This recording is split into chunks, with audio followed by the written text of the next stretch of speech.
Right then everybody, welcome back to Angler Carl. Now I have got a good video today and I'm going to be reviewing more carp items, and also in the winter I'm going to get into piking, so I'm going to do a bit of a journey of me pike fishing. So if you do want to see that video, make sure you subscribe and hit the bell so you're notified when that video does come out. Share this video and post your comments down below. So I've been using these a lot, and these are the Korda lead weight, and they are feature lead. So basically finding out what the bottom of the lake bed's like. Now for me, why is it important to have something like this? Well, you can't basically see what's on the bottom.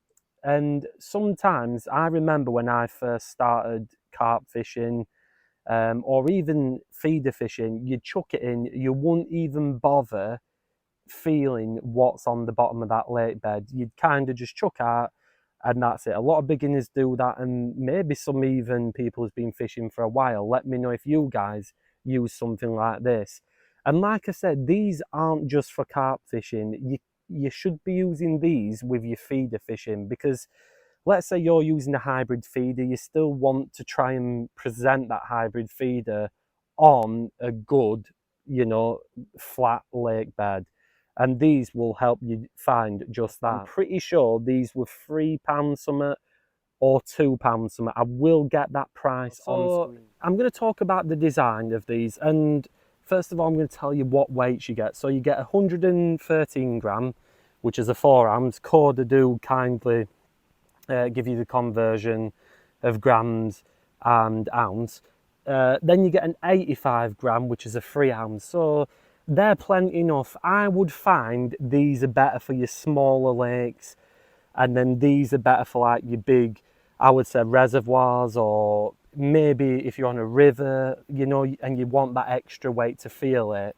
The design as well, they've got like little ridges in, so again they'll fly nicely, they'll hit the bottom, and then as you're dragging them through you'll feel every bit.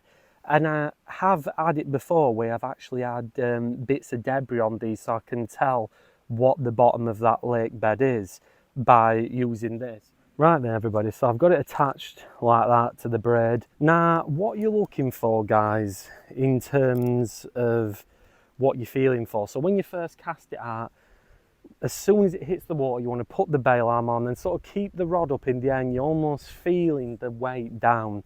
So if I do a little overarm cast there, I'm feeling it down, and that went down really fast, guys, and that bottom felt firm. It's almost like using a plummet with a pull. You're feeling it around, but obviously you're just casting.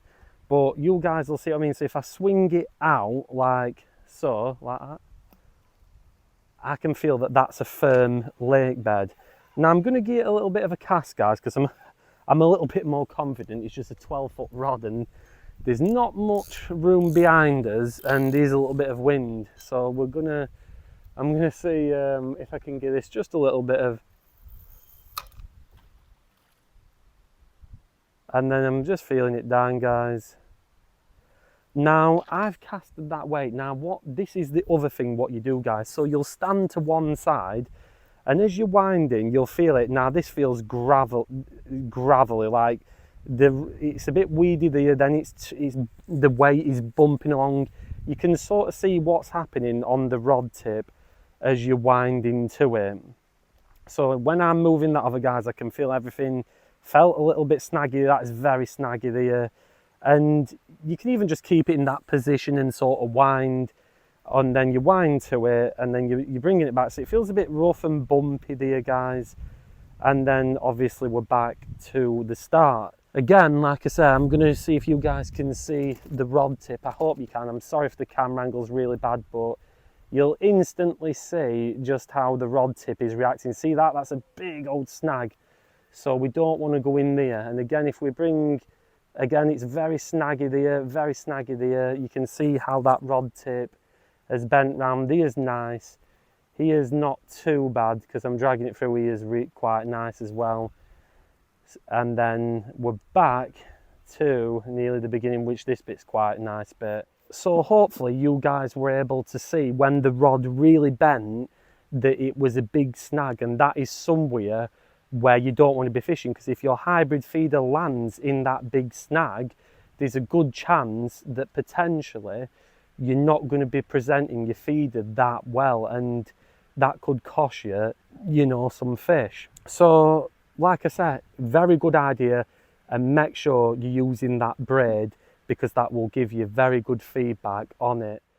So then, as you people saw, very good. I was dragging that across. I found a really big snag with this lead, which would have indicated to me that that was a bad spot, and I wouldn't have wanted to fish in that bit. And then obviously we saw it were very bumpy, but in areas it was very smooth, and I would be happy with presenting my hybrid feeder on, or a carp rig, or whatever you want to do. Even if you're using, let's say, a maggot feeder, you know, you want to still present it on something that's not going to snag you.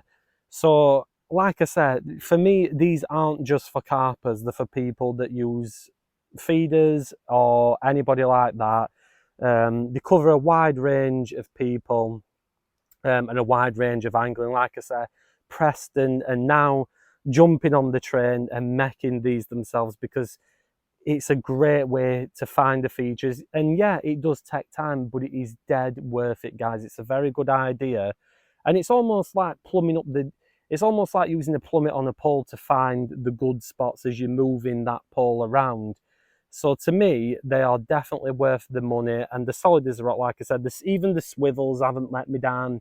They are very solid and robust, and they're a brilliant idea, guys. So if you find yourself in the tackle shop and you see some of these, I would highly recommend them. Like I said, these are Korda ones. You don't have to get Korda ones, but I just find the design and the quality of these are brilliant. I will be reviewing the Preston ones, and I will put the Preston ones up against these. Like I said, there's probably the similarities, but it will be interesting to review the Preston ones. If you guys did enjoy this video, make sure you're leaving a big like on it. Make sure you post your comments down below, and also make sure you subscribe to the channel, because I've got some great content coming out, and it really does help the channel, as always. Share it around, and if you're fishing, have a good one.